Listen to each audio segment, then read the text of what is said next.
Guys, ito ang buhay ng mga OFW. Tawa, shout out to Lisel. Taga sa Bakasil? Bicol. Ha? Taga Bicol siya, guys. Kung sino man yung taga Bicol, shout out din ha. Ito ang buhay naming mga OFW. Pakain-kain na lang, oh. Mamaya na kayo nandyan si Atota. Guys, sobrang init dito, guys. Kaso, ito man ang kinabuhi ng ating mga kababayan.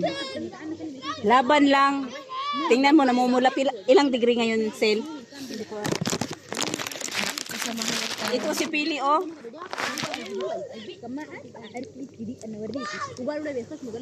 Shout out sa akong mga followers.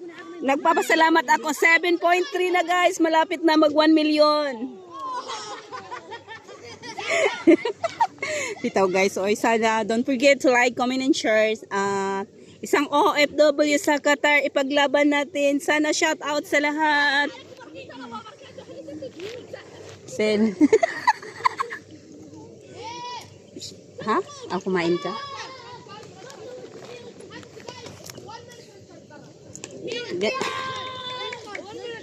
Di ba na sila nakuha? Babakwak yung leeg mo. Nagbabakbak nga eh. Siyempre, kailangan sabi nga nila, kailangan daw magpaganda kasi sabi nila, hindi lang katulong nani, kailangan Ayaw magpapintay na sa likod. Ha?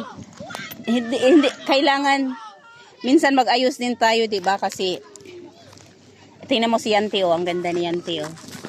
Hi Yanti, maganda ka raw. I said you're beautiful. Anong maganda sa Indonesia? Maganda sa Indonesia? Oo.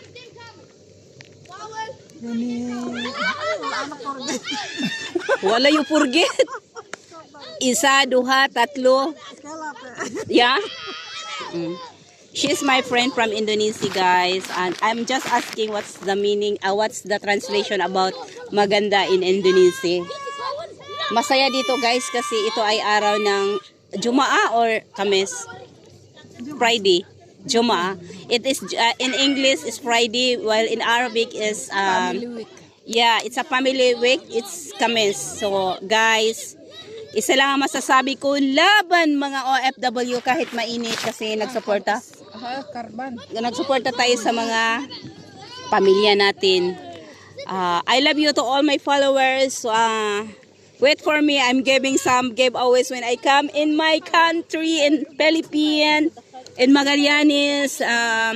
Shout out sa akong mga followers din ha. Labi na tong mga kababata na ako, kapitbahay. Uuwi na ako ngayong December.